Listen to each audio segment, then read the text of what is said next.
ও বিভিন্ন সময় বিভিন্ন মানুষের সাথে ওর মিশতে হয়েছে, কথা বলতে হয়েছে, বাট আলহামদুলিল্লাহ ও এত একটা ভালো ছেলে ছিল, কোনো রকম কোনো ঝামেলার ভিতরে কখনোই ছিল না।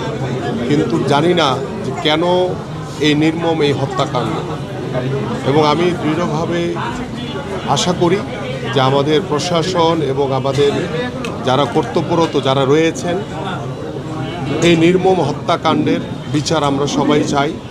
এবং আইনশৃঙ্খলা বাহিনীর দ্বারা যারা এই নির্মম হত্যাকাণ্ডের সাথে জড়িত, আমরা আশা করি যে আগামী 24 ঘন্টা থেকে 48 ঘন্টার ভিতরে ইতিমধ্যে একজনকে অ্যারেস্ট করা হয়েছে, এবং বাকিরা যারা এটার সাথে জড়িত আছে তাদেরকে যাতে দ্রুত আইনের আওতায় এনে তাদেরকে অ্যারেস্ট করে যাতে তাদের বিচার কার্য সম্পন্ন করা হয়। কারণ আমরা এই ধরনের হত্যাকাণ্ড আর কখনো দেখতে চাই না। কারণ গত 17 বছর আমরা ওই স্বৈরাচার দ্বারা বিভিন্নভাবে নির্যাতিত হয়েছে, আমাদের বহু ভাইদেরকে গুম করা হয়েছে, হত্যা করা হয়েছে। আজকে যখন দেশের পরিস্থিতি আমরা একটি গণতন্ত্রের পথে যাচ্ছি, সেই গণতন্ত্রকে বিঘ্ন ঘটানোর জন্য আজকে একটি কুচক্রী মহল এই ধরনের নির্মম যে হত্যাকাণ্ড ঘটিয়েছে, আমরা এটার তীব্র নিন্দা জানাই। এবং আমার ভাই নীতিপ্রিয়া আজকে পৃথিবী থেকে চলে গেছে, এই ধরনের হত্যাকাণ্ড যাতে ভবিষ্যতে আর না ঘটে সেটা আমরা আশা করি।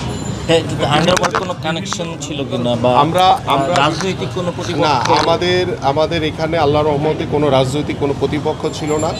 এবং এখানে ইতিমধ্যে প্রশাসন, ডিবি, পুলিশ, র্যাব, সেনাবাহিনী থেকে শুরু করে আইনশৃঙ্খলা বাহিনী তারা কাজ করছে এটার তথ্য উদ্ঘাটন করার জন্য। কারণ এখন পর্যন্ত আমরা জানা যায়নি যে এটার সাথে কারা জড়িত রয়েছে, এটার পিছনে কাদের হাত রয়েছে, সেটা যাচাই করলে ইনশাল্লাহ আপনারা সবাই জানতে পারবেন, আমরাও জানতে পারবো ইনশাল্লাহ। ঠিক আছে, থ্যাংক ইউ সো মাচ।